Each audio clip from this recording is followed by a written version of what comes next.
주의 문을 여는 차인문교회 월요일 매일 큐티 이 땅에 오직 찬양하시겠습니다. 이 땅에 오직 주밖에 없네. 그 무엇도 나를 채울 수 없네. 주님의 평안 내 안에 있네. 그 누구도 빼앗을 수 없네. 세상은 변해가고 소망은 힘을 잃어도 변함없이 붙드시는 그 구원의 손길. 폭풍이 몰려와도 두려움 물러가네. 우리 위에 싸우시는 그 오늘 의지에 이 땅에 오직 주밖에 없네. 그 무엇도 나를 세울 수 없네. 주님의 평안 내 안에 있네. 그 누구도 빼앗을 수 없네.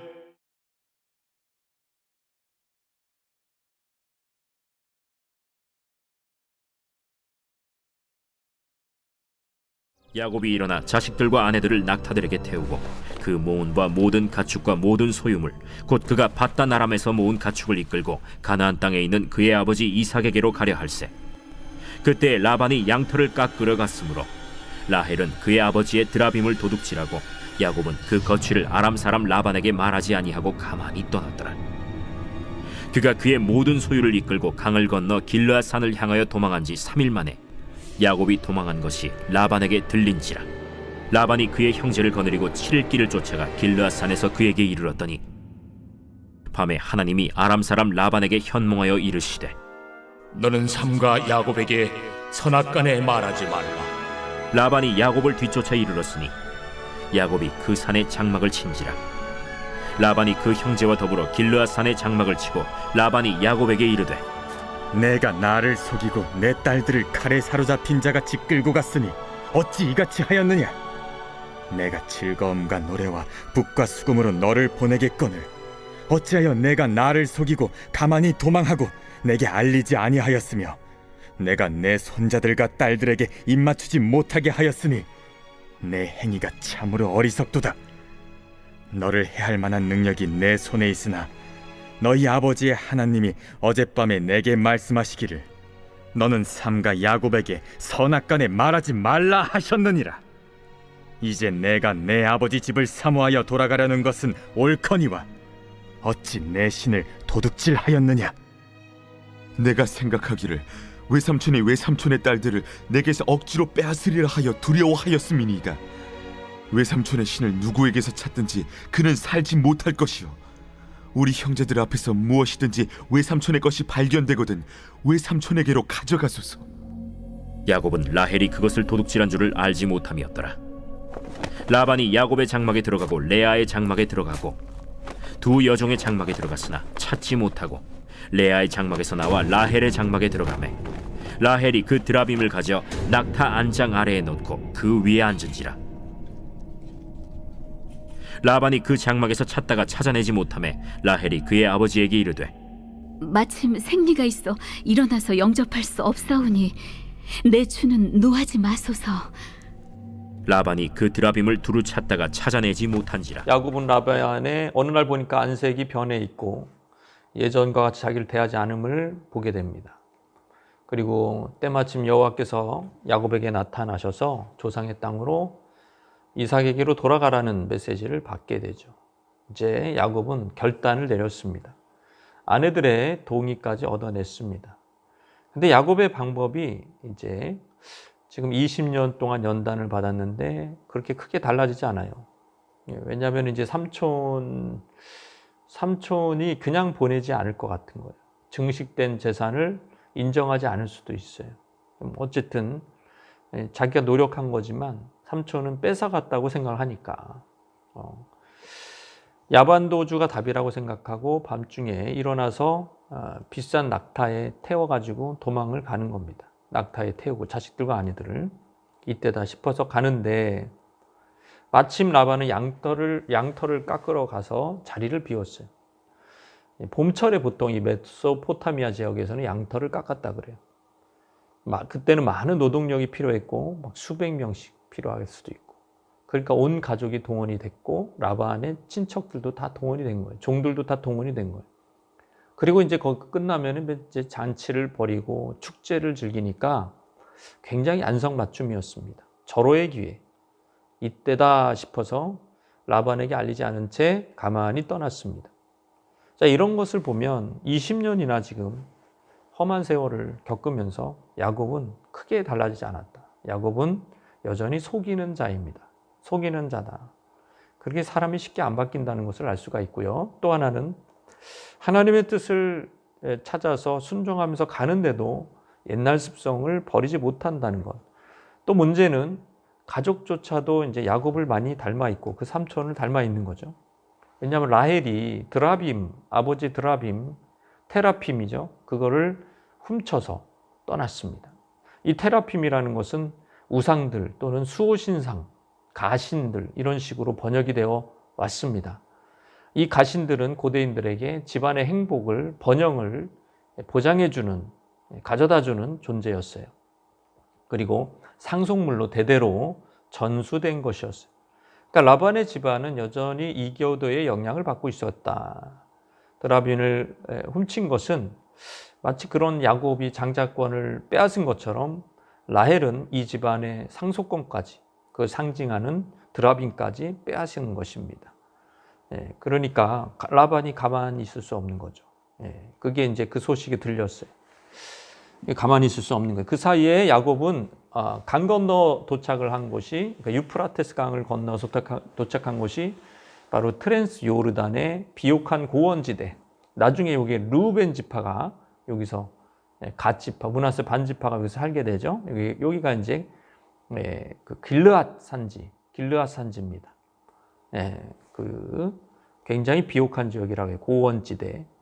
자, 거기에까지 이제 가고 거기 그쪽에서 머물고 있을 때 라반에게서 이제 3일 만에 야반 도주했다는 소식이 들리게 되고요. 라반은 이제 야곱처럼 모든 짐승떼를 이끌고 지금 가는 게 아니기 때문에 예를 들어서 그냥 빠른 짐승 타고 막 쫓아가니까 7일 만에 쫓아서 10일 만에 이제 야곱이 도주한 지 10일 만에 따라잡습니다. 그래서 쫓아갔어요. 군사작전 하듯이 쫓아간 거예요. 그런데 이제 여기서 이제는 다 기운 거죠. 이제는 야곱은 더 이상 카드가 없다. 야곱은 이제 이렇게 잡혀 죽을 수밖에 없다. 이런 상황에서 하나님이 꼭 이럴 때는 개입을 해 주십니다. 밤에 하나님이 아람 사람 라반에게 현몽하여 꿈에 나타났다는 얘기입니다. 너는 상가 야곱에게 선악간에 말하지 말라. 선악간에 말하지 말라는 건 좋은 말이든 나쁜 말이든 하지 말라는 거예요. 이 얘기는 라반에게는 야곱을 죽일 권세도 가족과 그의 가족과 재산을 뺏을 권리도 없다는 말입니다. 하나님의 경고를 받을 줄은 알았어요. 라반이 이교도들처럼 신상 따위를 섬겼지만 여전히 하나님의 경고를 무서워하고 있었어요. 그래서 이제 야곱을 따라잡고 야곱에게 이제 따지면서 논쟁을 합니다. 법정 이제 투쟁을 하는 거죠. 그러면서 이제 고소를 하는 거예요, 야곱을. 그러면서 하는 말이 마음속에도 원래 없었던 말을 막 하기 시작해요. 그러면서 이제 딸들을 굉장히 아끼는 것처럼 딸들을 칼에 사로잡힌 자 같이 끌고 갔으니 어찌 같이 하였느냐. 딸들을 막 전쟁포로 취급했다. 딸들은 그걸 원하지 않았을 텐데, 그리고 내가 장인으로서 합당한 딸에 대한 예우를 하지 못하고 딸들에게 인사도 못하고 입맞춤도 못하고 손주들에게, 그리고 네가 보냈다 이거예요. 그런데 이제 사실 이렇게 하나 들춰보면 이게 강제로 간 게 아니죠. 딸들은 이미 아버지하고 의절했어요. 아버지가 못됐다는 거예요. 아버지가 불의하다는 거죠. 자기들을 팔아먹었다고 얘기하고. 그러니까 이거는 오히려 이제 라반에게는 이런 말들이 굉장히 우스운 거죠. 웃음거리. 이걸 읽는 사람들은 굉장히 우습다. 라반은 계속해서 마음에 한 번도 두지 않았던 말들을 지금 지어냅니다. 27절에 하나님 무서운 줄은 알아가지고 내가 즐거움과 노래와 붓과 수금으로 너를 보내겠거늘 어찌하여 네가 나를 속이고 가만히 도망하고 내게 알리지 아니하느냐. 그래서 그 얘기를 하는 겁니다. 네가 그렇게 떠나는 바람에 작별 인사조차 못했다. 네가 얼마나 어리석냐. 내 손주 내 사랑하는 딸과 이렇게 인사도 못하고. 그거는 이제 자기의 본심이 원래 아니었죠. 진짜 본심이 여기서부터 나와요. 29절에. 너를 해할 만한 능력이 내 손에 있으나 죽이려고 그랬어요. 야곱을 죽이고 그리고 재산과 야곱의 모든 재산과 자기 딸들과 손주들 다시 끌고 올라 그랬어요. 다 그게 재산이거든. 이 라반은 그냥 처음부터 끝까지 돈이에요. 돈. 돈이 된다면 다 이용하는 사람이라. 그런데 하나님이 어젯밤에 말씀하시기를 하지 말라. 네가 계획한 거 하지 말라 그랬다. 하여튼 다행스러워요. 라반이 하나님 두려워할 줄 알아서. 세속적인 인간임에도 하나님 두려워할 줄 알아서. 잘잘못 따지지 말라고 했다. 이거. 그래도 내가 한 가지는 말해야 되겠다. 드라빔 어쨌냐. 드라빔 니네가 훔쳐갔다 이거예요. 드라빔. 예, 그러면서 이제 따지니까 야곱이 대꾸합니다. 내가 비밀리에 떠난 이유는 내 아내들을 장인에게 뺏길까 두려웠고 두 번째는 이 드라빔은 내가 결백하다. 나는 무죄하다. 그러나 이 부분도 역시 라반처럼 야곱도 지금 자기가 속고 있는 걸 몰라요. 지금 자기가 가장 사랑하는 아내 라헬에게 지금 이미 속고 있어요. 예, 라반도 지금 현실 파악을 잘 못하고 있는 거고 야곱도 지금 현실 파악을 잘 못하고 있는 거예요. 야곱은 심지어 저주 맹세까지 합니다. 내 삼촌의 신 이 드라빔을 누구든지 그거를 누구 손에서 찾든지 그는 살지 못할 것이다. 네. 큰 소리 뻥뻥 치릅니다. 자신 있다는 거예요. 그래서 부지 중에 라헬에게 사형 선고를 내리고요. 실제로 라헬의 삶 속에 이 선고가 이루어집니다. 라헬은 아기 낳다가 젊은 나이에 죽습니다. 그래서 이런 걸 보면은 참 안타까운 일들이 이제 그 험한 세월을 살았다고 하는 야곱의 이야기가 이런 게 다 포함되어 있는 거예요. 나중에 바로 왕한테 얘기하잖아요. 험한 인생 살았다. 이런 게 다 포함되어 있는 거예요. 야곱은 믿고 있던 라헬에게 속고 있었습니다. 라반은 당연히 야곱의 소유, 야곱의 장막, 또 레아의 딸 2명 있죠. 레아, 라헬 두 여종의 장막. 다 뒤지면 나올 거라고 생각하고 이제 하나씩 차례로 마지막에는 라헬의 장막에 들어갔습니다. 그때까지 안 나왔어요. 싹 다 뒤졌는데. 근데 이상하게 라헬이 아버지를 영접하지 않아요. 달려 나와서. 낙타 위에 계속 안 내려와요. 그러면서 하는 말이 35절에 마침 생리가 있어 일어나서 영접할 수 없사오니 내 주는 노하지 마옵소서. 사실은 드라빔을 안장 속에 자갔나 봐요. 드라빔. 숨겨놓은 거예요. 라반은 생리한 라헬이 안장에 신이라고 불리는 그 거룩한 드라빔을 깔고 앉았으리라고는 상상조차 할 수 없었기 때문에 당연히 이제 뒤적거린 거예요. 라헬의 장막에 있겠지. 남을 속인인데 달인이었던 라반은 이제 자기 딸에게 속아 넘습니다. 속아 넘어갑니다. 라반도 속이고 라헬은 남편도 속이고 아빠도 속이고 아주 그냥 그 속임의 끝판왕이 라헬이에요. 가장 아름답고 어여쁜 라헬은 아주 그냥 속임의 아주 진짜 달인이 됐어요. 당연히 여자가 가신상을 훔쳐서 집안의 여자가 그것을 모독하리라고는 꿈에도 모독하고 있는 거죠. 그 존귀한 신을 딸이 엉덩이로 깔고 앉아 있어. 심지어 지금 생리 중이라고 그랬잖아요. 고대인들은 생리 중은 가장 부정한 것으로 여겼는데 그 부정하다고 주장하는 여자가 그 위에 앉아 있는 것. 더 이상 드라빔 자체가 거룩한 신이냐? 아니다 이거예요. 부정한 그러한 신이 돼버렸습니다. 자, 이렇게 라헬이 지금 모두를 속이고 있고 또 야곱은 자신하고 있고 또 라반도 자신하고 있고 자, 이런 상황 속에서 이게 도대체 어떻게 돌아가는 건가? 맡기게 매끄럽지 않게 돌아가는 것을 알 수가 있습니다. 하나님의 보호하심이 굳이 이렇게 속이고 야반도주하고 해서 보호하심이 나타나는 게 맞냐? 아니, 그러면 하나님의 개입이 그럼 정직하게 얘기하고 떠나겠습니다 하면은 하나님의 개입은 없을 거냐? 그건 좀 아니잖아요. 예. 굳이 야반도주하지 않아도, 굳이 거짓말하지 않아도 하나님의 개입이 있었다면 거짓말 하는 데도 있는데 거짓말 안 하고 정직하게 하는데 왜 개입이 없겠냐고. 떠난다고 했을 때 라반은 분명히 야곱을 붙들고 또 못되게 했을 거지만 그때 꿈에 나타날 수도 있는 거잖아요. 보내라 이거야. 욕심 부리지 말고. 야곱과 모든 속박한 걸 보내고 너 죽이겠다 이렇게 할 수도 있는 거잖아요.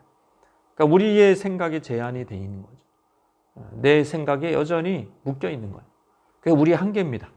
우리의 판단, 문화, 우리의 경험, 또 우리의 환경에 우리의 생각이 지배를 당하고 있어서 하나님의 온전한 뜻을 발견하지 못하고 이렇게 울퉁불퉁하게 가다 보니까 저주 맹세까지 하게 되고 결국에 이렇게 진짜 저주가 일어나고 또 이제 막 죽을 뻔하고 막 이런 위기가 계속 일어나고 그냥 뭐 굉장히 정신이 없는 거예요.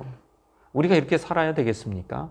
하나님의 온전한 뜻을 붙들고 살아야 되는 이유를 오늘 이 본문을 통해서 알 수가 있습니다. 말씀 생각하면서 주님 앞에 나가시겠습니다.